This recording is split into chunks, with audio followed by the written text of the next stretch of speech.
تكوني ناعسه حدا وتسمعي ما تعرفي تراكتور.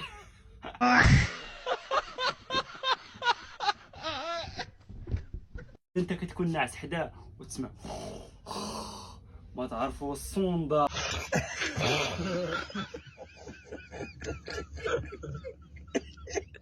اليوم جبت لكم اللي غيطفي لكم الحجره، انت غتطفي لها الحجره وهي غتطفي لك الحجره.